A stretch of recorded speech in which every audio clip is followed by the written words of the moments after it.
اعوذ باللہ من الشیطان الرجیم بسم اللہ الرحمن الرحیم الحمدللہ رب العالمین والصلاة والسلام علی سید الاولین والآخرین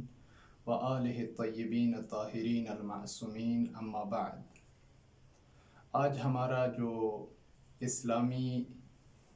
طرز زندگی کے حوالے سے جو ہماری بات چلی گی وہ ہے انسان کے اعصابی نظام کے بارے میں۔ انسان کا اعصابی جو نظام ہے وہ بہت اہمیت کا حامل ہے انسان کے اندر۔ یہ وہ نظام ہے جس نظام کے ذریعے سے انسان کے عقل سے پورے بدن کے جتنے بھی اعضاء اور جوارح ہیں اس کو جو حکم ملتا ہے اس نظام کے ذریعے سے وہ کام انجام دیتے ہیں۔ یعنی اگر انسان کا اعصابی نظام مفلوج ہو جائیں تو عقل کی طرف سے اوپر سے مغز کی طرف سے جو حکم آتا ہے وہ حکم جو اس نظام کے ذریعے سے پورے اعضاء تک پہنچ جاتا ہے، اگر یہ نظام مفلوج ہو جائے یا اس پہ کوئی خدشہ وارد ہو جائیں تو اس کی وجہ سے پھر انسان کے اعضاء تک صحیح طریقے سے وہ حکم نہیں ملتا ہے۔ اسی وجہ سے ہم دیکھتے ہیں کہ آج کل کے اس زمانے میں کہ ہمارے جو تغذیے کا نظام ہے، کھانے پینے کا جو نظام ہے، اور اس کے علاوہ جو ہماری طرز زندگی ہے پوری، اس نے ہماری اعصابی نظام کو متاثر کیا ہے۔ آج کل جو ٹیکنالوجی کا دور ہے، اس ٹیکنالوجی کے دور کے باوجود کہ ہمارے ہاتھ میں بہت زیادہ سہولیات موجود ہیں، لیکن اس کے باوجود انسان اعصابی مریض بن جاتا ہے۔ اس کے مختلف وجوہات ہیں۔ انسان کے جس ماحول میں انسان رہ رہا ہے، اگر وہ ماحول آرام اور سکون والا ماحول نہ ہو، اس کی وجہ سے بھی انسان کے اعصاب متاثر ہو جاتے ہیں۔ اور اسی طرح اگر انسان کے گھر کے اندر اس کا جو اجتماعی زندگی ہے، اجتماعی زندگی میں اگر اس کا نظام درست نہ ہو، اس کی وجہ سے انسان کے اعصاب متاثر ہو سکتے ہیں۔ اور اسی طرح بیرونی طور پہ کوئی ایکسیڈنٹ ہو جائے، کوئی اور کام ہو جائے، اس کی وجہ سے بھی انسان کا اعصابی نظام متاثر ہو جاتا ہے۔ آتے ہیں روایات کی طرف آتے ہیں۔ ایک روایت میں امام علی علیہ السلام نے پیغمبر اکرم صلی اللہ علیہ وآلہ وسلم سے یہ روایت کی ہے، فرماتے ہیں کہ عن علی علیہ السلام قال رسول اللہ صلی اللہ علیہ وآلہ وسلم، فرماتے ہیں بالزبیب فإنہ یکشف المر، فرماتے ہیں کہ زبیب جو ہے کشمش، جس کو فارسی میں مویز کہتے ہیں یا اردو میں جس کو کشمش کہتے ہیں، کشمش جو ہے یہ ختم کر دیتا ہے انسان کے اندر جو دو مزاج ہے، مرہ،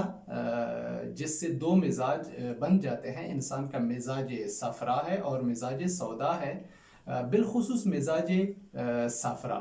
مزاج صفرا میں انسان بہت زیادہ غصے میں ہو جاتا ہے، چونکہ مزاج صفرا کی خصوصیت یہ ہے کہ اس میں انسان کے اندر خشکی اور گرمی کا غلبہ بہت زیادہ بڑھ جاتا ہے۔ اس غلبی کی وجہ سے انسان بہت زیادہ غصے میں آ جاتا ہے اور انسان کے اعصاب بہت زیادہ کمزور ہو جاتے ہیں۔ اسی وجہ سے اس روایت میں جو ہے فرماتے ہیں کہ بالزبیب فإنہ یکشف المر، اس کے ذریعے سے مرہ وہی صفرا کی طرف اشارہ ہے۔ اس سے البتہ جو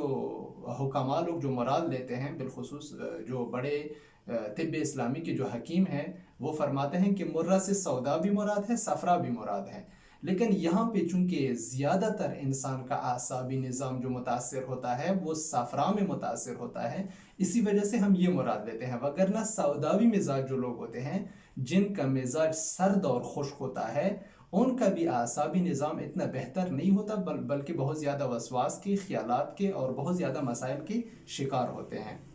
اگر دونوں مزاج کو بھی اس سے مراد لیا جائیں تو دونوں بھی مراد لے سکتے ہیں۔ اس کے ذریعے سے، کشمش کے ذریعے سے، امام علیہ السلام فرماتے ہیں، پیغمبر اکرم سے نقل کرتے ہیں کہ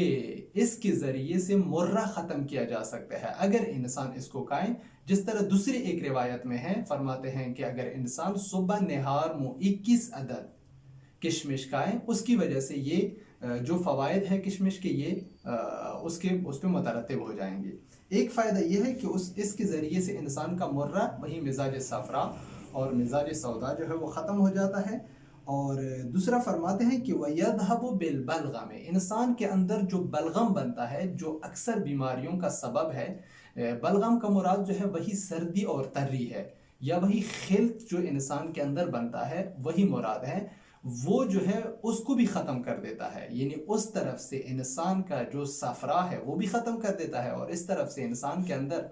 جو بلغم بن جاتا ہے اس بلغم کو بھی ختم کر دیتا ہے۔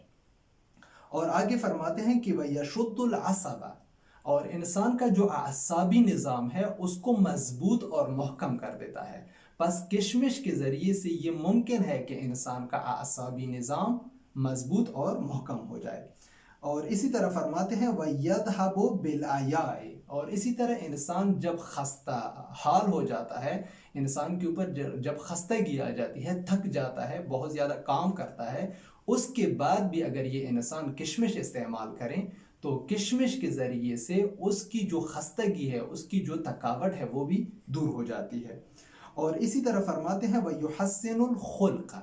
اس کو ہم دو طریقوں سے پڑھ سکتے ہیں، کہہ سکتے ہیں کہ وَيُحَسِّنُ الْخَلْقَ وَيُحَسِّنُ الْخُلْقَ، اس کے دو معنی کیے جاتے ہیں۔ اگر کہیں کہ وَيُحَسِّنُ الْخُلْقَ، اس کی وجہ سے انسان کے اخلاق بہتر ہو جاتے ہیں، یعنی انسان کا جو غذا ہے، انسان کے کھانے پینے کی جو چیزیں ہیں، بالخصوص یہ جو کشمش کے بارے میں ابھی جو ہماری بات جاری ہے، اس کے ذریعے سے چونکہ انسان کا جو صفراوی نظام، صفراوی مزاج ہے وہ کنٹرول ہو جاتا ہے۔ صفراوی مزاج میں انسان بہت زیادہ غصے میں ہوتا ہے، غصہ انسان کو بہت زیادہ آتا ہے۔ اگر صفراوی مزاج انسان کا اس کشمش کے ذریعے سے کنٹرول کیا جا سکے،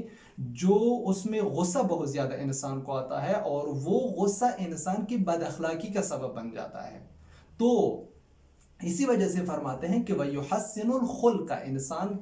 انسان کو خوش اخلاق بنا دیتا ہے، خوش اخلاقی انسان کو عطا کرتا ہے۔ یا کہیں کہ وَيُحَسِّنُ الْخَلْقَ، انسان کی ظاہری جو خلقت ہے اس کو بھی بہتر بناتا ہے، یعنی انسان کو خوبصورتی عطا کر دیتا ہے، یعنی